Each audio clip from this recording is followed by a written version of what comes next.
Good evening, everyone. Actually, I was wondering after I entered the auditorium, I was wondering whether I was entering a IPL cricket stadium or a Balaji Institute. I mean, the way I thought tomorrow is the World Cup final and not today, but the way you are all applauding, I thought we seem to be playing a final match. I think I would like to begin with thanking Kalal Bala. I think he's not here, but I'd like to pay my regards to him. He has been a great source of inspiration to many, and I'm sure all of you in your interactions realize the kind of passion he brings to the subject. And today, if you see this institute and so many of you sitting in this room, it's because of people like Kalal Bala who had a vision and were able to kind of make this happen. Professor Padi and other members of the faculty who are sitting here, thank you so much for this wonderful opportunity, and we all started having a conversation around certain subjects which I would like to continue those conversations, because when I speak from the industry perspective, there's definitely a lot that we need to do. Yeah.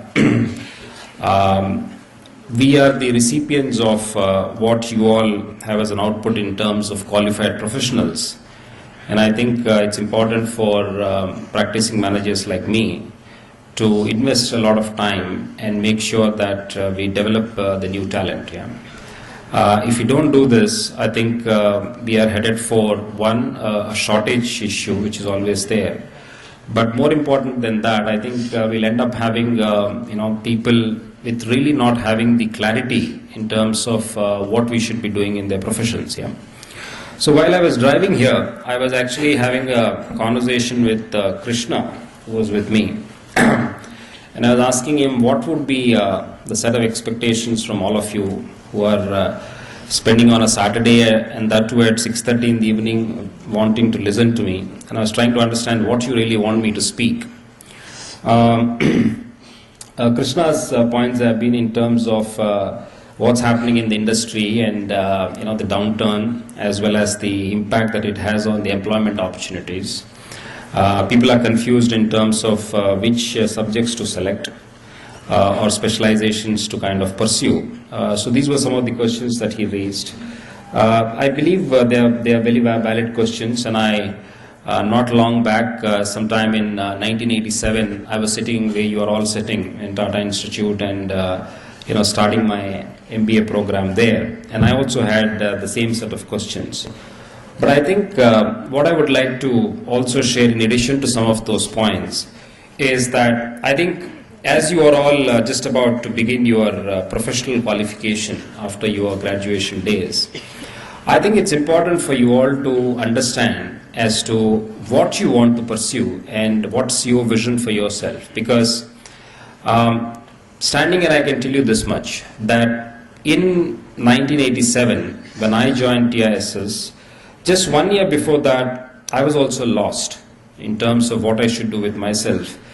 Because I basically graduated in commerce, but more important than that, I was actually a badminton player.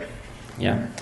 And we are a family of, basically I had two elder brothers, and I come from a very small place called Vijayawada in Andhra Pradesh. And in those days, education was always meant to be either to be doing science or engineering. Yeah. And so my eldest brother was a chartered accountant, and my elder brother was pursuing his engineering in BITS Pilani. So every time somebody came home, and now, relatives and my father's friends and others, and they asked this question, what does your children do? He obviously used to talk about the elder and the elder two sons. And the response is quite positive because they are pursuing courses which are relevant. And finally, when it came to me, they used to say, oh, he's a badminton player, I'm sure he'll get a State Bank of India job or some railway clerical job, So that used to be the conversations, and I used to always wonder, why is it that in India, if you play a game, you are considered to be not so good in academics? Yeah. From there, I think in 1986, I took a train out, and literally it was on the 15th of August, so I was getting liberated from my place. Yeah. And I kind of went to Chennai and spent a year trying to think through as to where I should head in my life. I pursued for a year in terms of doing company secretaryship. So I'm a partly qualified company secretary, but thereafter I realized that's nothing to do, something I want to pursue. And then I landed up in Tata Institute of Social Sciences. But I think the questions that I had in that were slightly different from what Krishna has raised today. Is I really just didn't look at it in terms of what's the industry about and what's the job opportunities alone. But I really seriously pursued in terms of what I should do with myself. Yeah. For me, I think it has always been the issue of that if you are clear in your mind what you want to do, the world is the opportunity. And that's why I kind of titled this presentation, Woke is the World. I'm not so sure if some of you would have read this book by Subrata Bakshi, who was co-founder of Mindtree. He has written 2 books. I think he's written more than that. But one book was Woke is the World, and the other book is The Professional. And I'm also told by Krishna that you all had the opportunity to listen to Prakash Iyer, who also has written a wonderful book. Now, the reason I want to kind of set that context is that today you're all starting this program, or maybe you started the program, and you are in the midst of thinking through in your mind as to what you want to do. If you all permit me to say this, because I have some grey hair on my head and some 25 years behind me, which only says that I have very little time left to be in this profession going forward. Yeah. But if you allow me to say this, that if you limit yourself in terms of your thinking and say, what is the job that I get, I can tell you this much, the world will be very limited for all of you. But if you think that it is unlimited, because as you all realize, potential by definition is unlimited. It is not limited. Yeah. If potential by definition is limited, I'm reasonably sure you'll all wonder, where did this guy Dhoni come from and how did he become captain of India? Correct? And I'm reasonably sure that many great entrepreneurs who started their companies in garages and other places, where did they come from and what kind of money they had, or what kind of lineage that they had. They had none, correct? But they still had in their mind they created a world. And through that process, I think they were able to create an opportunity. And my journey has been the same. I created a world in my mind, and I pursued that path. And I personally feel that that's how we all create our own world. Yeah. So my only submission to all of you is that think what is the opportunity that you want to pursue. And all that I can say is this much. If there is absolute clarity in your mind, and if you have that absolute belief in your mind, I don't think job is a problem. I don't think the industry downturn is a problem. In fact, since we had 1 hour together in the journey, Krishna also asked me another question. Is the industry going to come out of this recession?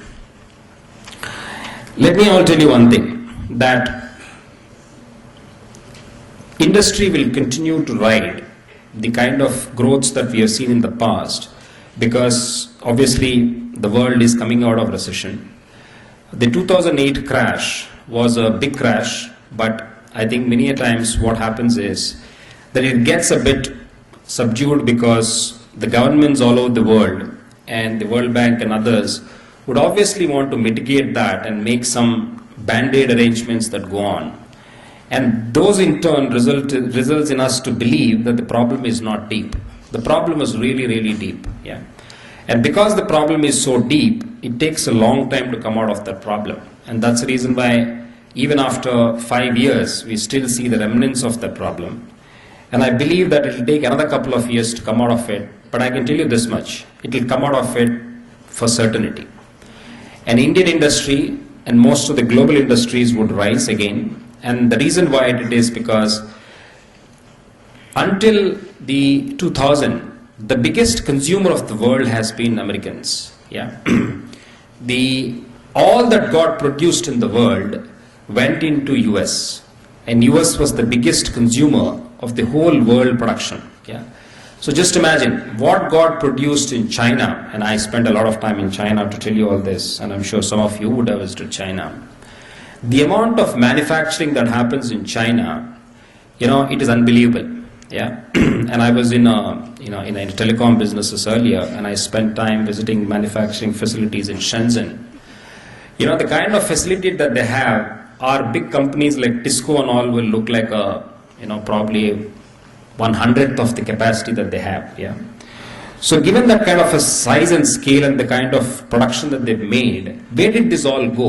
It all went into United States of America. Because I'm sure you all know, United States of America is a credit card culture that they had. Yeah, they always lived on credit cards and they spent a lot of money.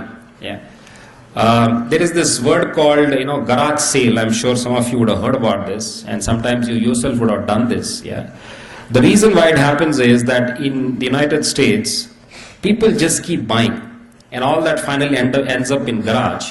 And one fine day they don't know what to do with it, and so they do a garage sale. Yeah. So that basically moves from one garage to another garage. Yeah. So the biggest consumer of the world stopped consuming because obviously this crash impacted them. But what happened is that in the course of the last 10-15 years, there are two big economies, particularly one big economy which is China, which has substantially started consuming. Yeah. And let me tell you all one fact here. Today Chinese spend something like $200 billion on tourism. I travel a lot by virtue of job as well as out of interest. And everywhere I go, the only community that I see is Chinese. There are hundreds and dozens of Chinese who are traveling around the world. Yeah? Chinese have substantially ramped up on consumption. Now if a country like China starts kind of consuming, and countries like India starts consuming, and countries like South America starts consuming, the world production would be taken care of.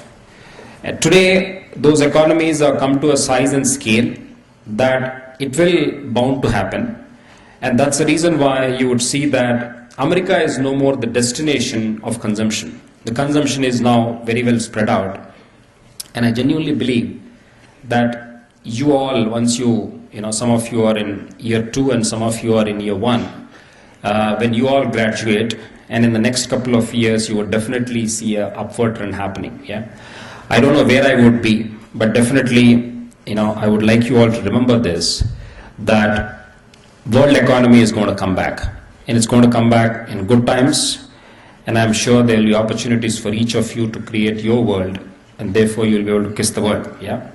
So with that kind of a backdrop, let me start what I wanted to share with you all. Yeah, and I would like to really spend some time. Yeah, the reason why I do this, and a lot of my friends ask me, a lot of my colleagues ask me, why do I do this? And I only have one answer to say, is that during the course of my process of evolving and learning and growing, there were a lot of individuals who contributed to my growth, and I feel immensely grateful to them.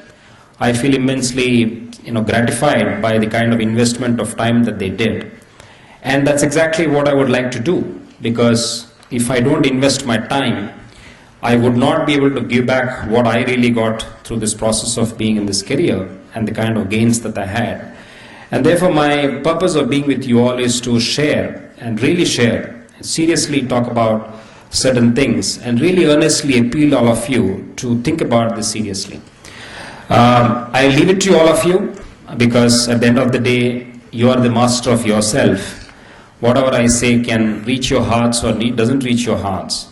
But all I can say is that if you seriously create a world in your mind, and if you seriously pursue that world in your mind, I don't think there's anything that can stop you from your success. Yeah. So there are 3 things that I want to talk about. And I really want to talk about this because not just because whether you will get a job by next 2 years of being a professional, but because you have a lifetime of opportunity ahead of you. Yeah, these ups and downs are part of industry. I think when we look back, and definitely some of us professors who are sitting here who are of my vintage, when we look back on the world was a very stable place. Yeah, and because of that stability, we all got used to one thing, that is that there won't be ups and downs. Yeah, but when you start getting into the zones of high paced growth that we saw in the last 50 years of the economic changes that have happened around the world, and particularly the last 25 years in India, obviously there's going to be a roller coaster ride. There will be times when there will be ups, there will be times when there will be downs. So I think one thing that you all need to get used to is a roller coaster ride and not really a smooth sail like the way we saw or my parents would have seen in our lifetime. But please remember, the growth patterns in those times were only just about 2%. And today we are talking about 8%, 10% kind of growth. And that in turn would come with ups and downs. Yeah. So you need to prepare yourself and brace yourself for a life. Yeah. I don't know how many of you would like to work. I don't know how many of you would like to get back to your parents' profession if your parents are businessmen. I don't know how many of you would like to get into doing something else with altogether. I don't know how many of you would like to really work. Yeah, so that choices I'm sure are in front of you. If your parents are sitting with big bank balances, good luck to you. Enjoy your life. But I left my house with a suitcase, and I feel immensely fulfilled that today I'm able to kind of share some thoughts and leave those thoughts with those individuals like me who have left the station on 15th of August looking to make a life. Yeah. I really don't think I have the capacity to add value to individuals who would have big bank balances of their parents, because I don't come from that background. So there are three things. One is we are professionals. Yeah. So what would that mean? What is that I would expect each one of you to be? Because having invested 25 years in this profession, I would definitely like to expect something from you, because you would lead these functions forward. And what you would do with that would make actually the impression of what we all become going forward. The second part of it is, I think there is obviously you are all studying these topics of leadership, and I'm sure there's so many conceptual understandings that you have. But given the depth and shortage of leadership that is going around in the world, in all facts of life, in all sectors of life, correct? I think it's important for us to reflect on certain basic tenets of leadership, and I want to talk about that. And lastly, as I keep saying, I think it's you. The most important element in all this is you. Yeah. So this element of self and what you want to do with yourself, and therefore what world you will create in your mind and how you will go and kiss the world that's what the purpose of my discussion would be. So bear with me, because I do have a couple of slides to talk about. Give me the patient, hearing like the way you do all with your professors, but maybe in smaller classrooms. But addressing 1,000 people in an auditorium like this, as I said, if I was probably a badminton player, I would have probably been engaged with you all much more than standing in front and trying to make a presentation. And especially now there's one more challenge. I can see that somebody has switched off the lights, so I can't even see whether you're sleeping or you're awake. Yeah. Otherwise, being in HR profession, I know whether somebody is sleeping by looking into the eye, and I definitely can look into your eyes to say that. But somebody was smart enough to switch off the light so that I don't even have that opportunity.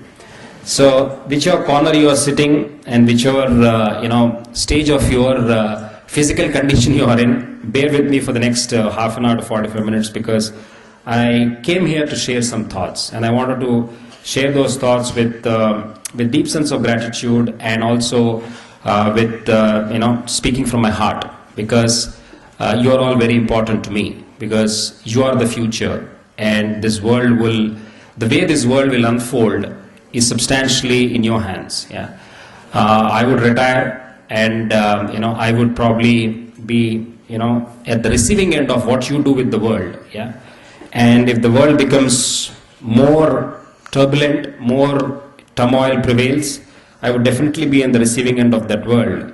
But the creator of that is basically you, in whatever you are doing. Yeah. So my invitation is to help me share some real deep thoughts. Yeah.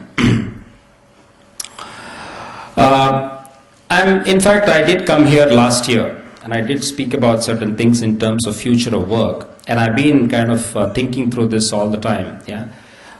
There is a tremendous sense of change that's happening in the future, and one of the important tenets of the change, as I see, is this imperative of inclusion. Yeah, while the other aspects of globalization, technology advancements, and mobility of talent are by and large what you probably are experiencing.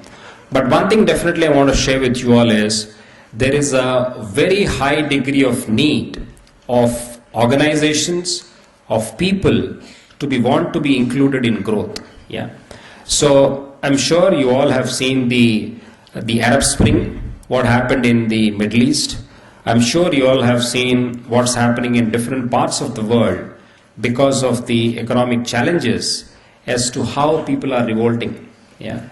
God forbid that we don't have such situations, because God is kind. India is a great country, and we have our history. We have millions and millions of people who pray in this country, and I genuinely believe that goodness comes back, and that's the reason why we seem to be safer than many parts of the world. While we have our own set of problems, I don't deny that, but I think if I go around the world and see the extreme situations that the countries are and economies are in. For example, I was in Europe about 2 months back, because we do have operations in Romania, in Czech Republic and Bulgaria, and I was visiting those cities, and I saw most of the cities are dead. Yeah, and one realizes the significance of the economic contributions to the world today. And just imagine when people don't have jobs, how much insecurity prevails, how much turbulence prevails. Yeah, at least today in India, we don't have that kind of dire issues, but imperatives of inclusion is becoming bigger and bigger and bigger.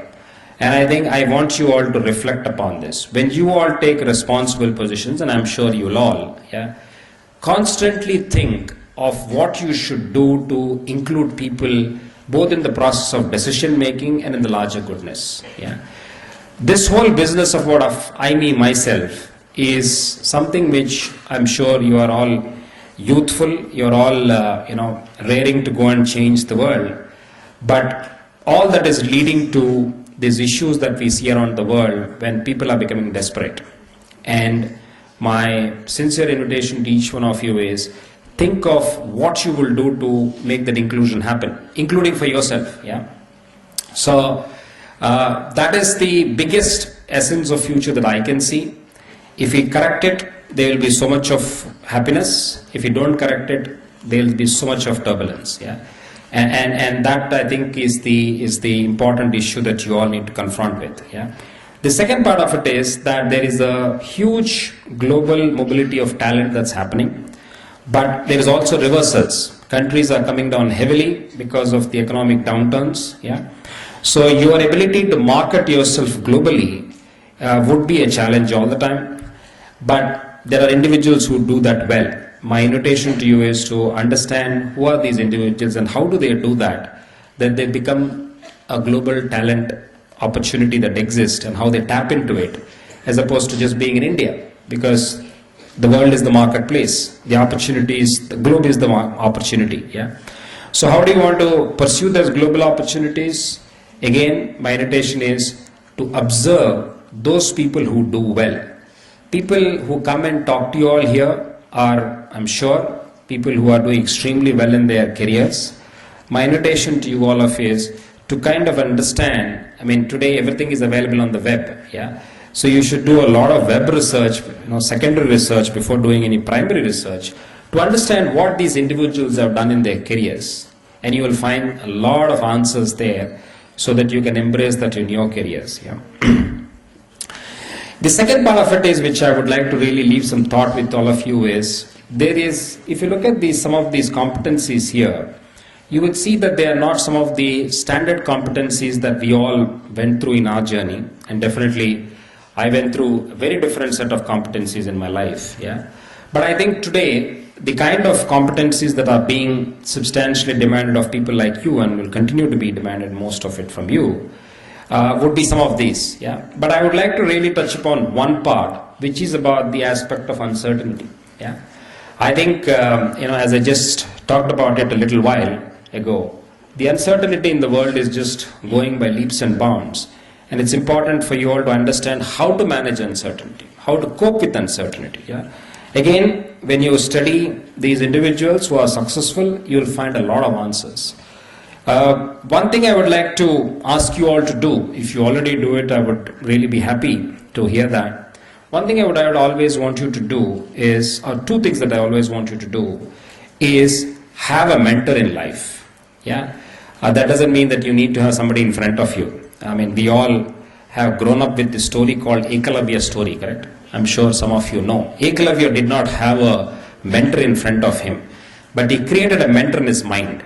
Yeah, and once you have a mentor in your mind, the mentor, what the mentor does, what the mentor is known for, or what the mentor's impact is, has a huge bearing on your personality. Yeah. So I had a mentor in my life. That mentor was far removed from me because he was a great man. But that mentor was always with me and continues to be with me all the time. And therefore, it kind of helped me shape my own pursuit of what I wanted to achieve. Yeah. The second part of it is that you need to read a lot of biographies and autobiographies. Yeah. Because when you read the stories of individuals about their struggle, about their success, about their failures, you will realize what an impact it has on taking your life forward, and also what kind of contribution it can make to shape your life. Yeah. So coping with uncertainty capability can be built not just sitting in the classrooms and listening to the sessions, which are important, but going out and really studying the lives of people who pursue different paths. And most of that information you can get it by doing web search or by reading biographies and autobiographies. Or if you can reach out to these individuals and find the time, I'm really hoping that people are investing time in youth. Yeah, you should spend the time with them. You should go and understand what they do, what they did in life. Yeah, you will realize that there are many paths that these individuals have pursued, which is very similar to the stories that you all probably have in your mind. Yeah, I was just told, I was talking to Krishna and I heard that he came from Patna, and I was telling him that I graduated and joined this big organization called ITC, and I spent about a decade. I believe Supriyo Chaudhary teaches all of you here. So Supriyo was my colleague, yeah, in ITC, and so I spent 2 years in Munger, and I believe Krishna comes from that place. Yeah, I'm sure all of you would have heard about this through this famous TV serial called Mungeri Lal Ki Haseen Sapne. That is the only thing probably you all heard. Yeah. But I spent 2 years in Munger, and I understood what it means to work in remote parts of the land and what struggle human beings go through. Yeah.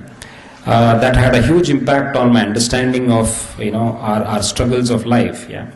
But it helped me to understand how to cope with uncertainty. Yeah. I went through situations when we were in industrial relations. In that point in time, I was in the factory. We had murders, we had dead bodies, we had all kinds of things happening around us. Yeah. So those moments would leave you with a lot of reflection. Those moments will leave you with a lot of learning. Yeah. And those moments will always remain with you and make you steely in your pursuit of your career. Yeah. So my invitation to all of you is, please understand the uncertainty of this world, and please understand through the lens of people who are pursuing that effectively. And as I said, please study them in the web, please interact with them, please read biographies and autobiographies, and make sure that you adopt some of that into your pursuits of your life.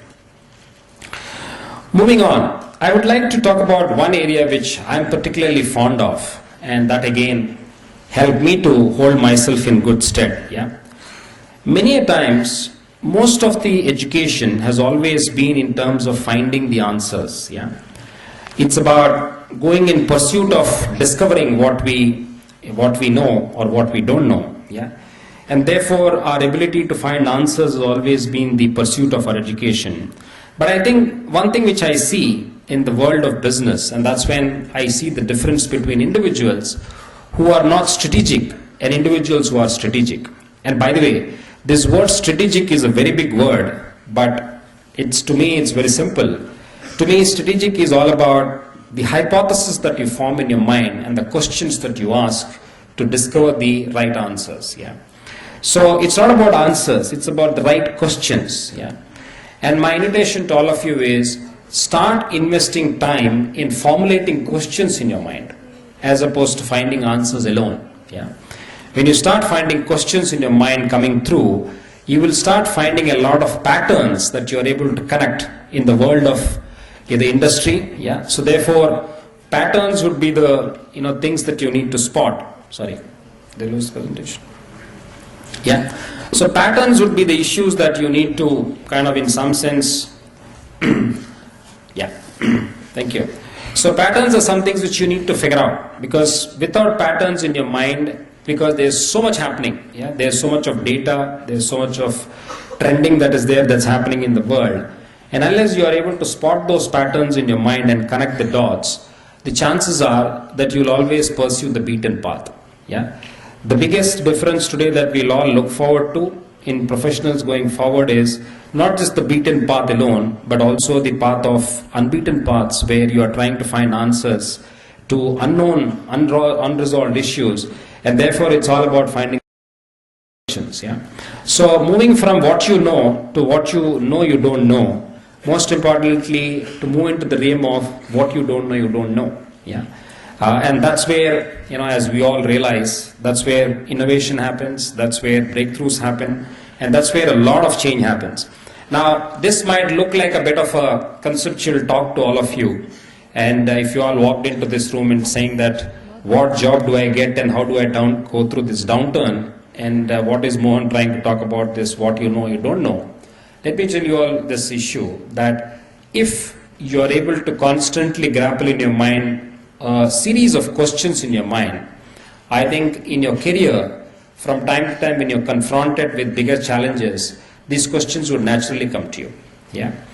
So it's all about the process of habit formation, correct? Which we all are familiar with, and I'll also talk about it in a couple of slides. Yeah. So questions that promote more questions is the expectation that would increase substantially going forward. And unfortunately, in this world we have discovered answering machines, but I always wonder why we didn't discover questioning machines. Yeah. So if we can improve our ability or the quotient of how asking the right questions, I'm reasonably sure that your ability to kind of join the I's and T's and spot the trends will substantially increase.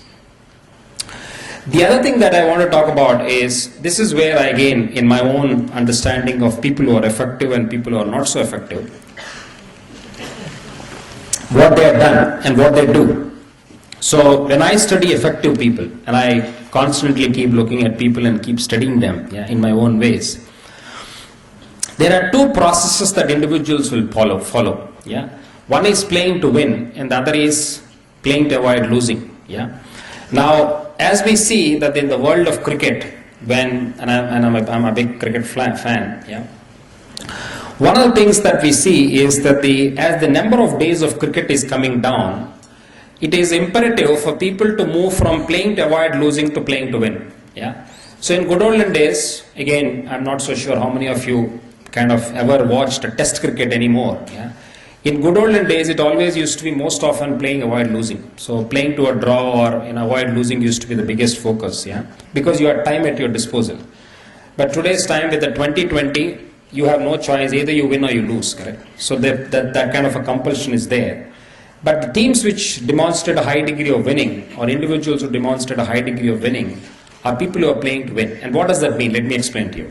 What it means is, these individuals begin with commitment to win. They don't begin with looking to what is the consequence of my putting the commitment. Yeah. So let me all explain here.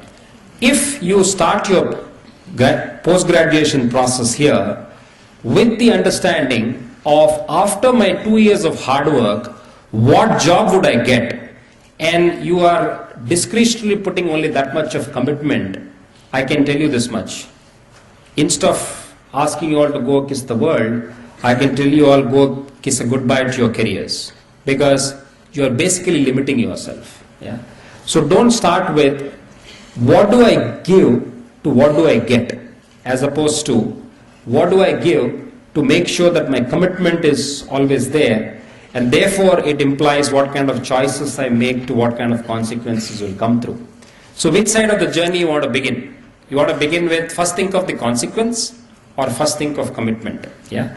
Obviously, when you start with commitment, the questions in your mind is, would that result in something, or it doesn't result in something? And again, when you pursue the history of successful individuals, it is all about creating that world in the mind. Yeah. And those individuals have figured it out in their mind. Yeah. And that's when the reason why they put so much commitment behind it. Yeah. And that's why probably it's becoming, in fact, we were talking about Infosys with the professors before I came. And that's why sometimes it's a little embarrassing that people like Narayan Murthis are being invited back. Because what is happening to the talent of the youth, that they are not able to lead this world going forward, correct? So which means it's all about the commitment that you invest in, as opposed to start thinking of what is the consequence and therefore what's the commitment. Yeah. People who play avoid losing begin with what do I get before thinking of what do I give. So my invitation to all of you is think where you are when you are starting this program and think of the world of opportunities that are there, provided you figured it out in your mind. This is something which I'm sure all of you would have understood this. Yeah, there are typically 4 stages of learning that happens, and I'm sure simple examples like cycling and swimming are very, akin to this, and I'm sure in your own ways you understand this. So I'm not really going to talk about that. Yeah. The proven path of, trying to form habits has always been the reflection of the success that we saw of the past. So basically, people, develop habits. Yeah, and I'm sure. When Prakash came here and spoke about it, I'm sure you would have spoken about that. Yeah. So developing habits is all about your ability to create muscle memory as opposed to just using your brain. And different parts of the body take charge, and therefore you're able to become multi-pronged. Yeah. So a simple example is that today I'm sure when you drive a car, if you're a good driver, you can listen to music, you can drive, you can talk, you can do many things while driving. It's not just like, let's say, if you're at a second stage of your driving, you are very focused on the car and the pedal and clutch and other things, correct? So that's how we all manage our jobs, because there's so much that come our way that we are able to process it with multiple parts of our mind, and we are doing multi-pronged processing, correct? So that's what habits do. Habits are an essential part of what makes people successful. But here is something which I want to leave to the contrary. Yeah, habits are also weaknesses. Habits are also a big challenge, because once you have a very strong habit and a preference, it's very difficult to let that go. Yeah. And if you remember the first slide that I talked about, when the world seems to be just changing by every minute, yeah, when new competencies are being demanded, yeah. So how do you live with just a set of habits? Yeah, because those habits will become your enemies. So let me give an example. I'm sure this you all have heard about it, and I'm sure you would have seen the movie Titanic.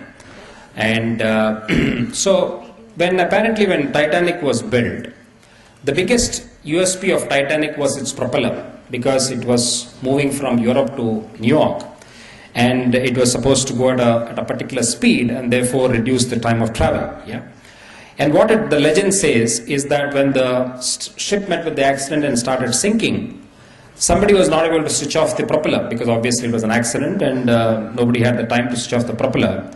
Apparently because of that, the ship went down faster, because the propeller which was propelling faster, if it was probably horizontal, it would have taken them from Europe to New York, but when it is standing vertical, it took the ship down faster. So the thought that I want to leave with all of you is that the same strength, depending whether it is looking in the horizontal direction or the vertical direction, can be your greatest strength or your greatest enemy.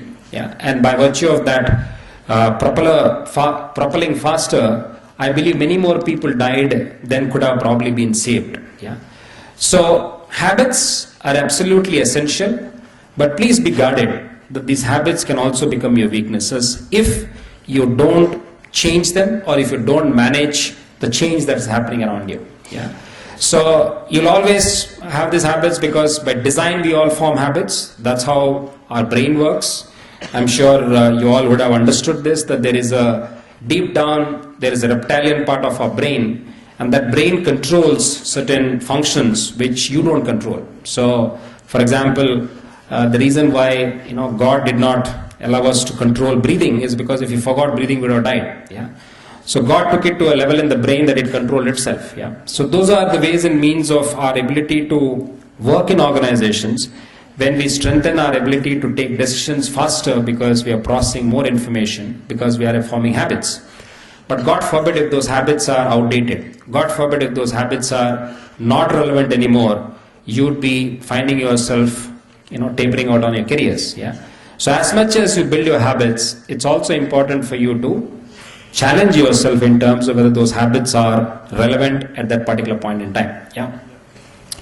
So let me stop here.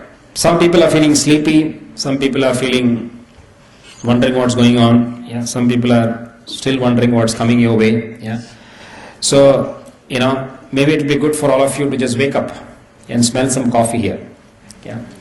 So especially I'm seeing some front-end people are feeling a little tired and sleepy. So you want to get up and do a bit of exercising or something? Yeah? Okay. So come back. I think come back. Stay with me because I definitely want to share these thoughts with all of you. The question that many people ask me is, what is about organizations? Because obviously you're all going to finish this program in 1 or 2 years and enter into organizations. And there's so much of stories and myths around organizations. There is so much of fanciness around organizations.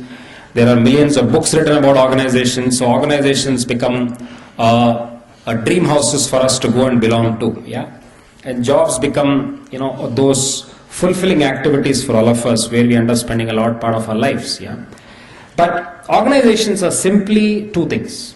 It's about managing results and it's about managing relationships. If you look at everything that I do in my job, or if you look at everything that people in their jobs do in the organizations, they manage tasks to end up at results and they manage relationships. So it just boils down to those two aspects. And why I wanted to kind of bring this up is the fact that if you are so focused about making sure that these two elements in your role when you get into are managed well, you are able to ride your career success much more effectively. Yeah. Over the years, I was always under the impression that managing results was more important than managing relationships. But after 25 years of that pursuit, I realized that both of them are equally important. But today, if you ask me, I would bet more on relationships than on results. Because over a long period of time, it's the relationships which will sail you through in terms of the ups and downs that I just talked about, and not just the results part of it alone. Yeah. So it's all about making sure that you are not only delivering on results, but it's also about forming relationships. Yeah. Some people are generally good at results, and some people are generally good at relationships. It's very difficult to come into the middle path of both. Yeah. And that's again one topic that I will, as I move forward, I'll talk about it, because at the end of the day, it's all the balance that we pursue. Yeah. So let me conclude this. In terms of being a professional, what are some of the things that I have in mind to talk about? Yeah. And there are 12 things that I wanted to leave some thoughts with all of you. Yeah. And these are some things which I have pursued. I have found a lot of effectiveness in that. I have observed great leaders, successful leaders doing this. I have done some research, primary and secondary, around this. And therefore, what I'm sharing here are some of the things that I experience. Yeah. First and foremost issue is in terms of your conviction. Yeah.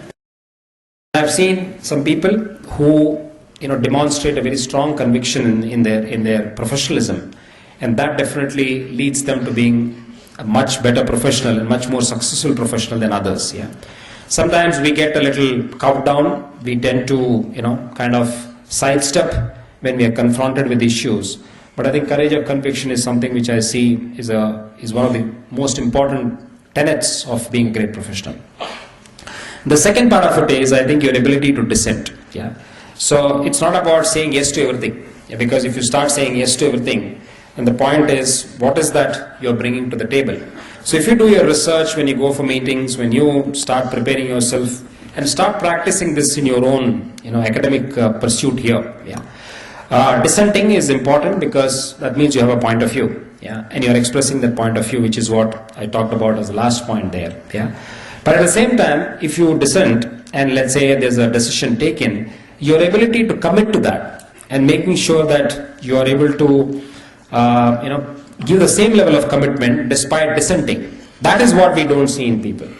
People start sulking, people start withdrawing, people start behaving very oddly, saying that, oh, this is not my idea, this is not what I agreed. Yeah. And that's where you tend to start losing out on your professionalism. Everybody observes, especially your team members would observe. Yeah. So dissent if you should, but yet commit. The third one is, I'm sure this is so much talk around this in terms of team. That to me is one of the hallmarks of great leaders. Hallmarks of very effective people when they always think of the team. They don't think of themselves, they don't think of their immediate teams, they think of the organization as the paramount interest. And they always pursue the interest of the organization as is paramount. Yeah. So team's interest has to be always paramount. And I was just talking to the professors. I think, again, when I talk about this issue of balancing between task and relationship, you need to constantly balance between human and resource. Yeah? Because at the end of the day, organizations are about relationships and results. Yeah? So balancing that would be a big challenge. And that's the reason why we all know that in this very land that Gautam Buddha talked about the middle path, which is, I suppose, impossible to achieve, but definitely good to pursue. If we don't perfect it, it's fine, but at least if we consciously pursue it, it's good. Yeah. So constantly balance, and I'll talk about this balancing issue in a couple of slides later as well. Saying no is not an easy thing that comes to us as Indians, and especially from the people from the Orient. We are all somehow designed to say yes. Yeah.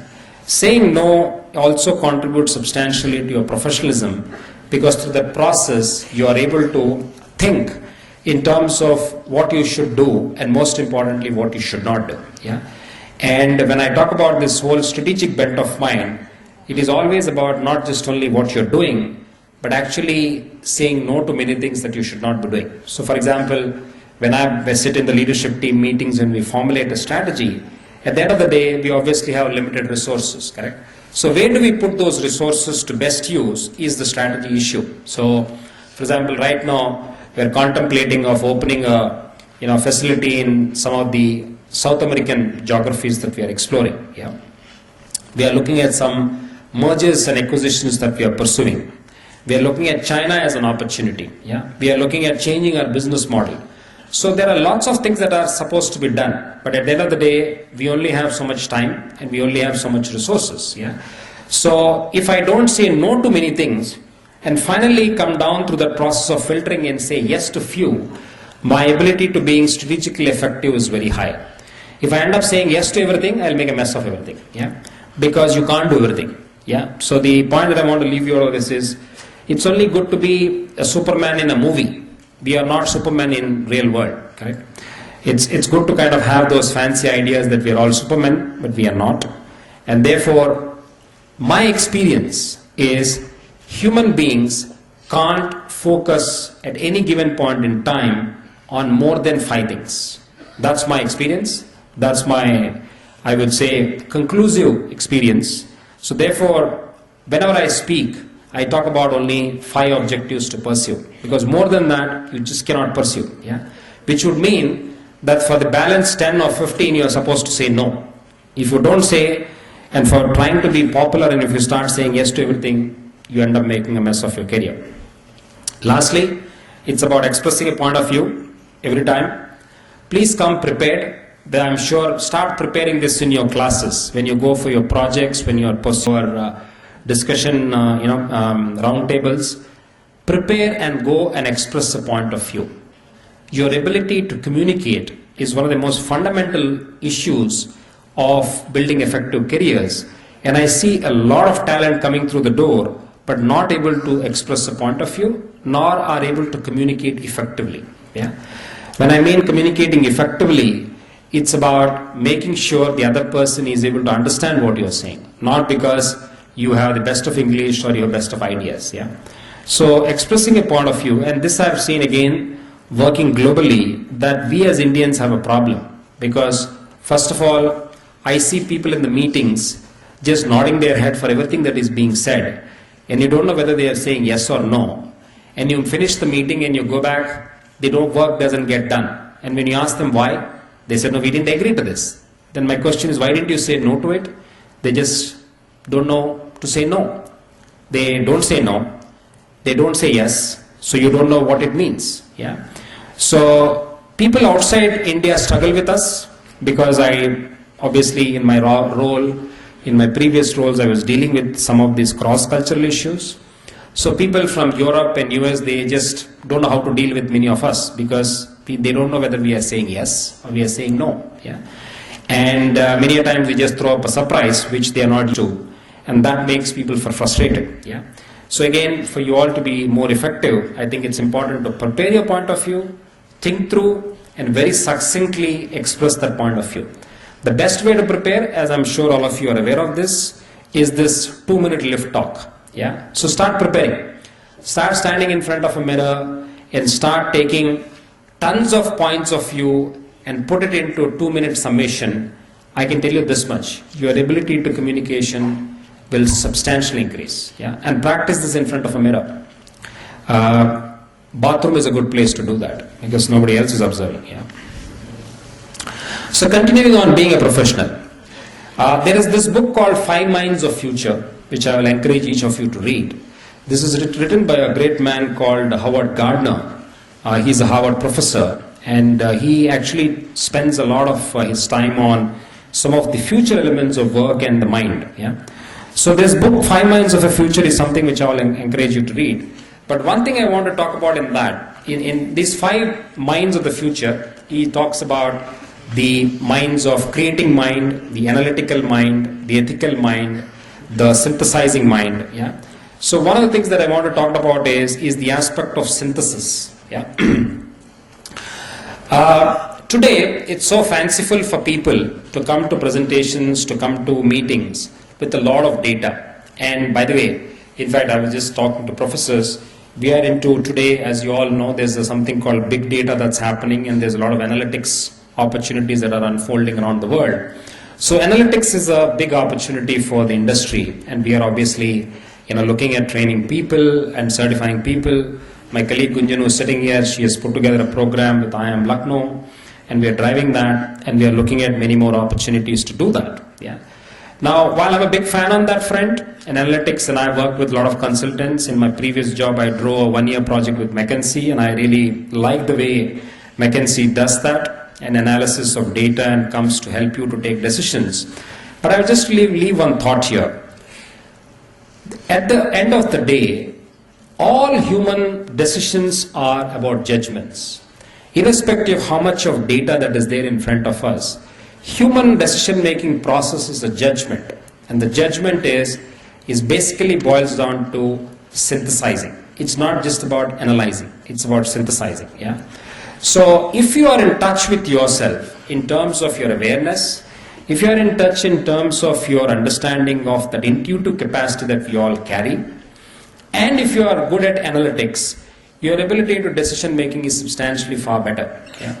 Today, definitely the negative impact of a lot of Western education that happened to all of us is that we went down the path of this whole rational mind and the analytical mind, forgetting that at the end of the day, it is also the intuitive capacity that we all carry, and that capacity was most often talked about in the Orient. So if you go back to our thousands of years of history, there has always been a great reliance on intuitive capacity. Yeah? So let me give an example. About 5,000 years ago, there was this word called Bhugol, which was written in Sanskrit, yeah? Which is basically about earth. Yeah? So if you look at that word, it's in 5,000 years back, intuitively we understood that the world was round. Yeah? Bhugol, which means earth was round. Correct? But it is only about 500 years back that through Western education that it was discovered that the earth was round. But why is it that 3,000, 5,000 years back somebody was able to coin this word in Sanskrit, nobody paid attention to?